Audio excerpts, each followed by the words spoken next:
On this episode of ResiWeek, Savant acquires Racepoint Energy, Nokia Smart Lighting, and reusable zip ties. All this and more on this episode of ResiWeek. The network for the AV industry. What are you listening to? This is AV. This is AVNation. This is AVNation. This is ResiWeek, episode 286. Everyone needs a boombox. Support for AVNation is brought to you by Crestron.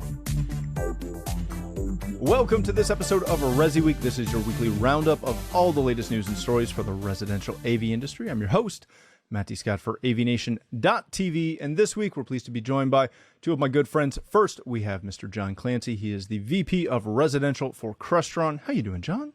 I'm doing great. Hey, Matt. Thank you for being here. Then we have, we're doing a New York show today. We have Todd Puma. He's the president of the Source Home Theater. Mr. Puma, how are you, sir? Doing really well. Thank you for having me on, Matt. I really appreciate it. How you doing? I'm doing good. I'm doing doing very good. I'm doing good. Dude, my accent is gone. I haven't been to New York in years, and my wife's only comes out when she's mad at me or drinking coffee. Or the kids, definitely not me. So yeah, I've lost my ability to kind of sound like I'm from sort of local-ish. I'm done. Forget about it. Forget about it, man. Forget about it. All right, gentlemen, just before we jump into the stories of the day, John, I wanted you to just mention for a minute, this is the first time we've had someone from Crestron on since the announcement, two weeks ago, that Randy is stepping down in the fall. What does that mean to you personally? I know you've worked with Randy for years, as well as just for the company, if you can, for a quick sec. Sure. Look, I've known Randy close to 30 years. I was an integrator. We were one of Crestron's largest residential dealers, and we battled for many, many years. And that battle eventually led to me coming to work here.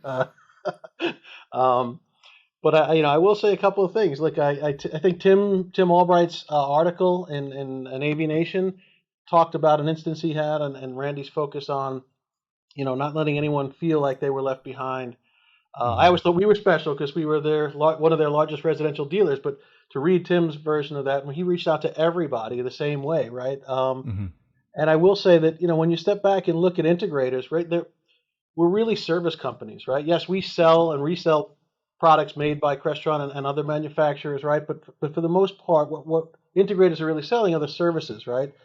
The products don't put themselves in.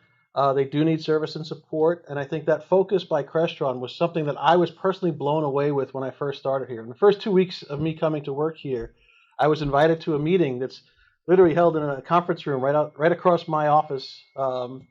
And it's held every Friday morning. There are representatives there from engineering, from product management, from customer support, from manufacturing, and I was invited because there was a case that came up over the last week, and this meeting is focused on looking at open cases.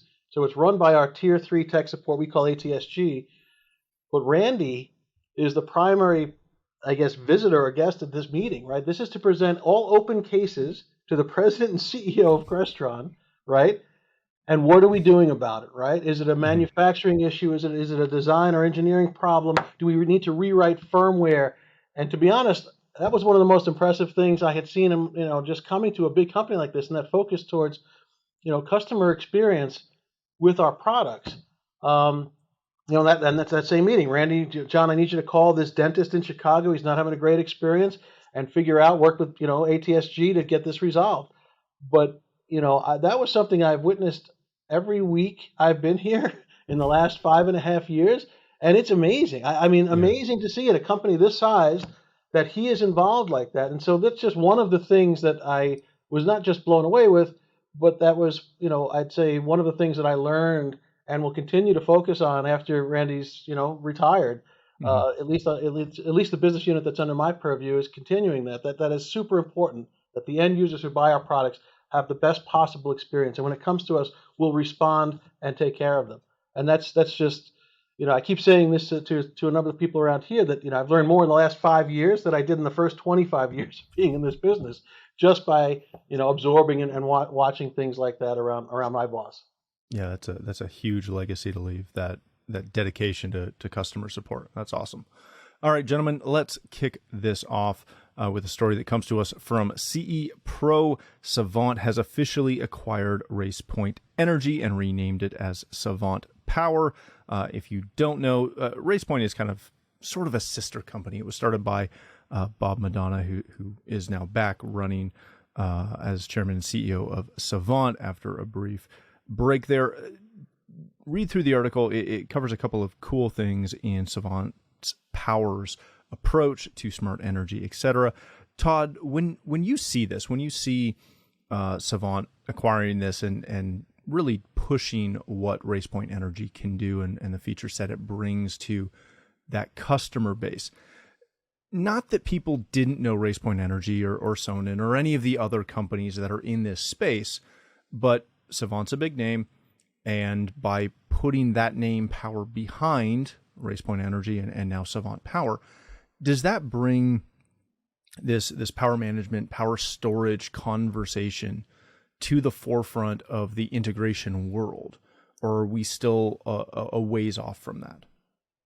Well, based on where Savant is going, many years ago, before the pandemic, I saw them at CEDIA, and I watched about their power management with, I believe it was Troy was helping assist them at this point. I forget their company's name, so I apologize about that. But they were always ahead of the curve with that end of things. They brought awareness to me.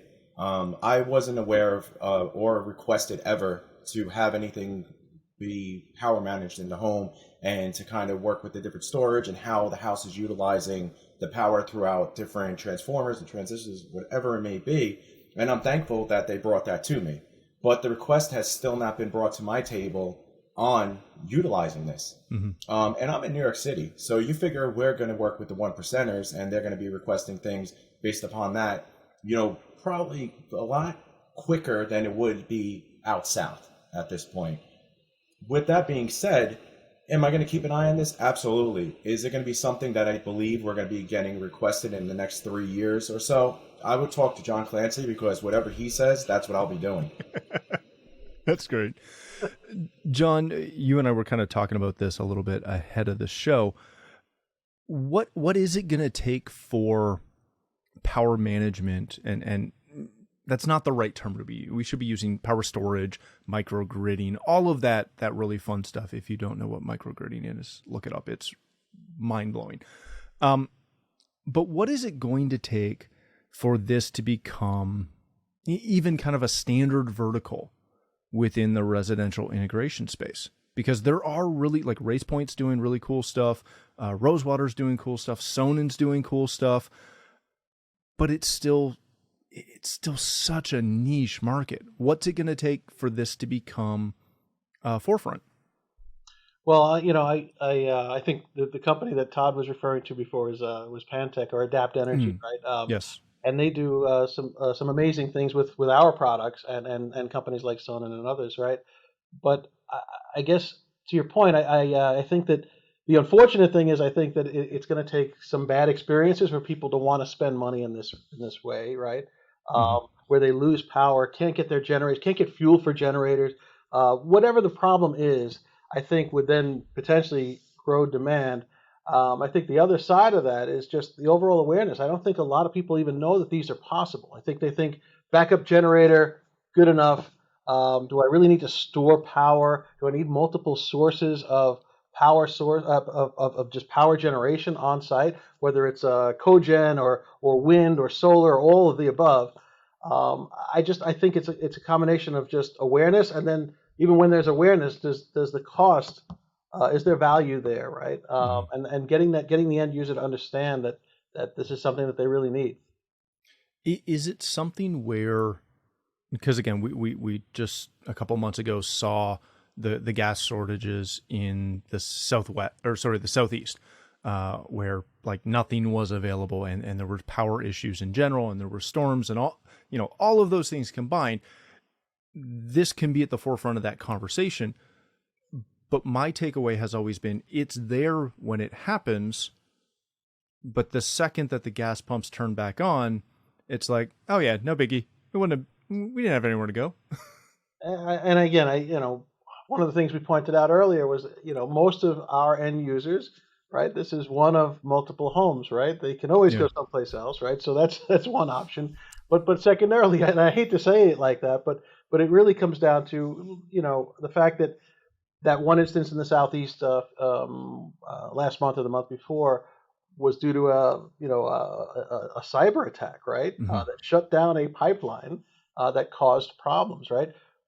I think we're just starting to see instances like that. So who knows what the future holds? So I do believe that that idea of cogen or having multiple power sources on your property and being able to manage that nicely and be able to prepare for an upcoming storm or a situation like that and store power and not have to worry about fuel sources and things like that. It does definitely make a lot of sense. Hey, thanks for watching the first segment of this week's episode. To catch the entire show, please click the link below or visit avnation.tv. That's avnation.tv.